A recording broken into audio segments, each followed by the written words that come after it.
नमस्कार। आज मैं बात करूंगी श्री माँ रोटी बैंक फाउंडेशन के बारे में, क्योंकि इसमें बहुत सारे लोगों को कंफ्यूजन हो रहा है। इसका रीज़न हो सकता है कि बहुत सारे लोगों के पास इस फाउंडेशन के बारे में पूरी जानकारी नहीं है, इसलिए बहुत सारे कंफ्यूजन उत्पन्न हो रहे हैं। जैसे ई पिन 20 का है या 101 का, कितने का हमें मिलेगा? 300 रुपये अपग्रेड जो हो रहे हैं वो मेरे को मिलेगा या मेरे अपलाइन को मिलेगा?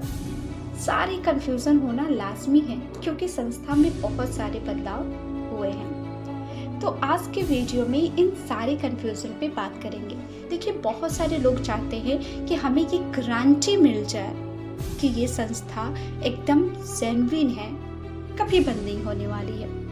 तो ये दुनिया की परम सत्य है कि गारंटी किसी कंपनी का देना, यहाँ पे तो इंसान की लाइफ की गारंटी नहीं होती है, तो आप किसी कंपनी की गारंटी कैसे ले सकते हैं कि ये कभी बंद होगी या नहीं होगी? देखिए, जहाँ तक बात है किसी कंपनी को जेन्युइन साबित करना, यानी कि जो कंपनी का नाम है, जो डॉक्यूमेंट है, वो लीगल है या नहीं, रजिस्टर्ड है या नहीं, उसकी आप सर्वे कर सकते हैं। रिस्क हर काम में होती है, कोई भी काम बिल्कुल परफेक्ट नहीं होता है, कमियां हर चीज़ में होती है। हर सिक्के के दो पहलू होते हैं, वैसे ही हर कंपनी के दो पहलू होते हैं। हर कंपनी जो है वो मार्केट में अपनी अच्छाइयों को दिखाती है, अपनी परफेक्टनेस को दिखाती है, जबकि हो सकता है कि उसके बाद भी कमियां हो। बिल्कुल परफेक्ट होना लाजमी नहीं है। तो यहाँ पे आपको सोचना है, अपने आप को देखना है, अपनी कैपेबिलिटी को समझना है कि आप रिस्क हैंडल कर सकते हैं या नहीं। क्योंकि रिस्क अगर आप हैंडल नहीं कर सकते हैं, रिस्क नहीं ले सकते हैं, तो आपके लिए ये कैटेगरी सही ही नहीं है। अगर आप ये सपने देखकर बैठे हुए हैं कि 220 रुपये लगा के, 401 रुपये लगा के हम डायरेक्ट करोड़ों के मालकिन हो जाएंगे या करोड़ों के मालिक हो जाएंगे, तो ऐसे पॉसिबल ही नहीं है। ड्रीम देखना, ड्रीम दिखाना, ये बहुत छोटी बात है, लेकिन उसको अचीव करने का जो प्रोसेस है वो बहुत बड़ी बात है। इस प्रोसेस को बहुत सारे लोग कर नहीं पाते हैं और फिर बोलते हैं कि ये प्लान ही बेकार है, ये कंपनी ही बेकार है। ये आपको सोचना है कि आपकी रिस्क टेकिंग कितनी हाई है, आपकी कैपेबिलिटी क्या है।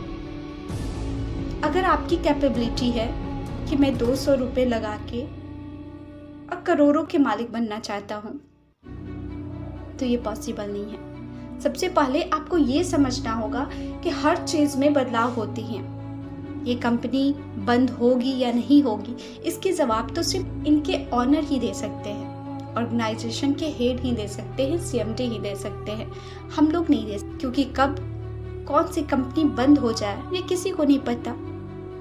और अगर आप इस फील्ड में हैं और किसी भी कंपनी को आप ये कह रहे हैं कि ये कंपनी परफेक्ट है, तो ये भी सही नहीं है, क्योंकि इस फील्ड में अप एंड डाउन होना लाजमी है, बदलाव होना लाजमी है। तो ये समझने वाली बात है कि आपको करना है या नहीं। अगर आपको करना है तो बहुत सारे रास्ते दिख जाएंगे, अगर आपको नहीं करना है तो बहुत सारी कमियां भी दिख जाएंगी। इसमें बदलाव होना, संस्था को लगा कि ये बदलाव करने से बहुत सारे लोगों का भला हो सकता है, बहुत सारे लोगों को बेनिफिट्स होंगे। पहले 20 रुपये भी ई पिन का लगता था, तो बहुत सारे लोगों को मन में कंफ्यूजन होता था कि ये 20 रुपये क्यों लग रहे हैं, ये फ्री में भी तो हो सकता है। संस्था ने बीच में फ्री में भी दिया, तो भी बहुत सारे लोगों को मन में कंफ्यूजन हो रहे थे कि फ्री में क्यों। अब संस्था ने इसकी रेट हाई कर दी है, अब 101 कर दिया है, तो भी दिक्कत है। तो दिक्कतें हमेशा आती रहेंगी, कुछ तो लोग कहेंगे ही कहेंगे, अच्छा करे तो भी, बुरा करे तो भी। अब आपको देखना है कि आपको इसमें करना है या नहीं। अगर करना है तो फिर प्रोसेस को हैंडल कीजिए, अगर नहीं करना है नो प्रॉब्लम, आप दूसरे रास्ते या फिर कोई और फील्ड चूज करें। क्योंकि इस फील्ड में अगर आप ये गारंटी मांगे कि कोई भी कंपनी एकदम बंद नहीं होगी, हमेशा चलती रहेगी, तो ऐसी गारंटी देना शायद पॉसिबल नहीं है। तो ये लाजमी है, बहुत सारे लोगों का ये सवाल था कि ये बदलाव सिर्फ लिमिट है कि आगे भी बहुत सारे बदलाव हो सकते हैं। बिल्कुल हो सकते हैं, इसकी कोई लिमिटेशन नहीं है। अगर कोई बोल रहा है, अगर आपके अपलाइन ये गारंटी दे रहे हैं कि ये लिमिट है, तो ऐसा बिल्कुल गलत है, क्योंकि हो सकता है आगे भी बहुत सारे बदलाव होना बाकी हो। तो ये आप अपने माइंड में बैठा के चले कि बदलाव होना निश्चित है। अब आप देखिए कि इतने सारे बदलाव होने के बाद भी आप इस कंपनी में वर्क करना चाहते हैं या नहीं। अगर हाँ, तो फिर प्रोसेस को हैंडल कीजिए, ये माइंड में बैठा कर चले कि बदलाव हो सकते हैं। दूसरा क्वेश्चन है, 300 रुपये जो है अपग्रेड के, वो मेरे अपलाइन को क्यों चले जा रहे हैं, मुझे क्यों नहीं मिल रहे हैं। इसकी भी 3 कंडीशन है, हमेशा ध्यान में रखिए कि इसका 3 कंडीशन है। अगर आप इसको फॉलो करते हैं तभी आपको ये 300 रुपये मिलेंगे, अदरवाइज आपके अपलाइन को ही जाएंगे। नंबर 1, आपके नीचे 2 डायरेक्ट आईडी होना चाहिए। अगर आपने अपने नीचे 2 डायरेक्ट आईडी किया है तो आपको 300 रुपये आएंगे। दूसरा कंडीशन, अगर आपको 2 बार 300 रुपये आ चुके और अगर आपने 600 रुपये का अपडेट नहीं किया है, तब भी ये 300 रुपये आपको नहीं मिलेंगे, आपके अपलाइन को चले जाएंगे।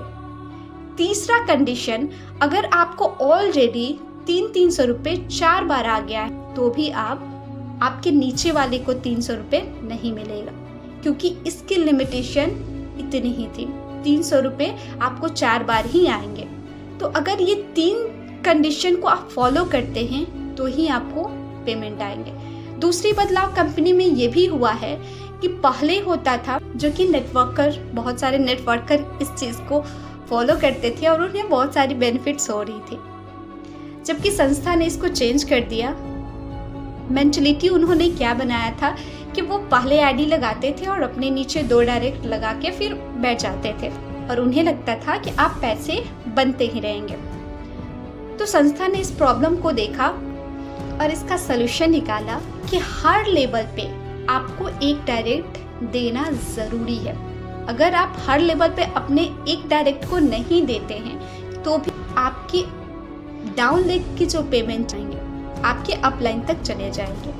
तो ये अगर मेंटलिटी लेकर आप इस कंपनी में एंट्री किए थे कि मैं 200 या 300 या फिर 400 रुपये लगा के और करोड़ों 269 करोड़ कमा लूँगा या फिर कमा लूँगी, तो ये माइंड मेकअप पहले चेंज कीजिए और देखिए कि फ़िलहाल में क्या है। बहुत सारे लोगों ने कमेंट भी किया कि फ्रॉड है, लाजमी ये आपके ऊपर डिपेंड करता है। ये हमारी सोच थी, ये हमारी सर्वे थी जो हमने आपके सामने रखी। अगर आपको ये फ्रॉड लग रहा है मत करें, दूसरी कंपनी ढूंढें, दूसरा फील्ड को ढूंढ लें। अगर आपको अच्छा लग रहा है तो कीजिए, ये किसी के दबाव में बिल्कुल ना करें। अगर आप प्रेशर में कर रहे हैं तो आपके मन में कन्फ्यूजन हमेशा दौड़ता रहेगा, आपके मन में डर हमेशा दौड़ता रहेगा कि कब बंद हो जाए। तो आप इतना ही सोचें कि आप कितना रिस्क ले सकते हैं, क्योंकि चेंजेस होना लाजमी है। बंद होगा या नहीं होगा ये भी लाजमी है, कभी भी बंद हो सकता है या नहीं भी हो सकता है। तो इतना रिस्क लेकर आपको चलना पड़ेगा। अगर आप इन सारी चीज़ों के लिए एग्री हैं तो ये कंपनी, ये संस्था, ये कैटेगरी जो है, ये फील्ड जो है वो आपके लिए है। अगर आप इतना रिस्क लेना नहीं चाहते हैं तो मैं आपसे रिक्वेस्ट करूँगी कि आप इस फील्ड में बिल्कुल एंटर ना करें। अगर आपको ये जानकारी अच्छी लगी हो तो बहुत बहुत धन्यवाद। आप भविष्य में या अभी भी किसी भी कंपनी में जुड़ रहे हैं तो उसकी सर्वे ज़रूर कर लें, और अगर आपको रिस्क लग रहा है तो सचेत हो जाए। आगे आप पे डिपेंड करता है। हमें इस संस्था का मिशन अच्छा लगा तो हमने सोचा कि आप लोग के साथ भी शेयर किया जाए।